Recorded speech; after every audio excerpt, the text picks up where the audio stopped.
last Monday at Plumpton, where she was only beaten 5 lengths in 4th, and that she was hanging left that day, but she still ran very creditably.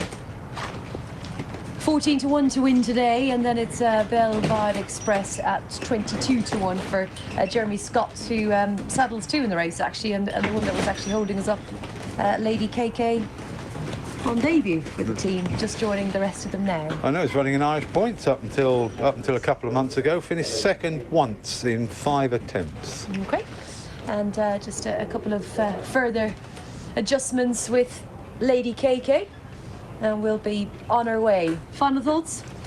Well, it's been a cracking afternoon, isn't it? And it's a nice little race to finish off with.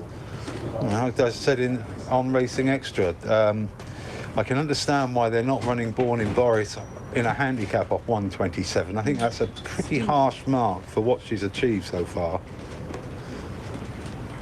So it's a mare's novices hurdle then. I was giving out there was no bumper. I know, you race, quite like a bumper to finish off, don't you? Yeah. Anyways, I'm looking forward to this. Is there any particular reason you like a bumper to finish off? I just like looking at bumpers, and just you're looking at potential and promise, aren't you? You are. Yeah. Yeah, and usually absolutely nothing at all. They're always run too slow. Well, there's a lot of bumpers that throw up not very good horses, and just occasionally you get a really good one in there. Not a fan then, are you? I don't mind them. I prefer a nice good bit of crash bang clatter over the obstacles. Oh yeah. Anyways, we are definitely deviating. Well, it's where there was a delay. We're just paddling while we're waiting for Lady KK to get organised and get all the gear sorted out, so that we can get the final race underway before the forecast deluge arrives. Yeah, I was just going to say we've just escaped it, but hopefully we might if they get them off now, because the wind really picking up here. Not entirely sure what the delay was with Lady KK. She's obviously not sorted out just yet, but... Well, they're getting a saddle sorted, aren't they?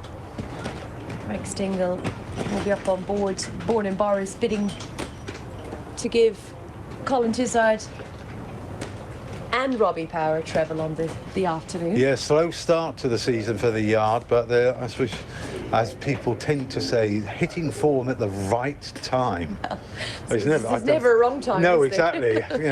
Try telling someone that's hasn't had a winner for 3 months whether it's when's the right time to hit form. Joint favourites now for the last Kilmington Rose at 6 to 4, and Born in Boris also at 6 to 4. Burn Walk now 4 to 1. It's 14 to 1 and bigger the rest. And the good news is that Lady KK is with the field, and they're ready to come out on their way as we rejoin Richard Hoyles. Thanks, Richard. Thanks, Rachel. Thanks, Jonathan. Hope you've enjoyed the coverage at home. There's been some interesting races. I think the handicaps were nothing special bar the novices handicap. But we close with a mare's race. Impressive lady, just be interested to see again. She ran okay, I thought, when finishing 4th last time. She'll have her work cut out, one would imagine, to mix it with the best here, but she could qualify for handicaps off the back of this if she was managing to creep into the front 4. So keep an eye on her, impressive lady in the white and blue. So the Every Race Live on Racing TV Mares Novices Hurdle. Lady KK is now with the field, and the whole assembly are out on the course. Starting point for this race, the entrance to the home straight, and the lights of the pursuing vehicles now shining pretty brightly, but thankfully the forecast rain has largely stayed away as the runners take a turn, make their way towards the starting point for this last race of the day. Approaching the starter, and they're off. Market in play. In their 2-mile, 2.5 furlong journey. A Betfair Express and Getaway Lucy, now partnered by Tom Scudamore. The white face towards the inside, look as if they'll arrive at the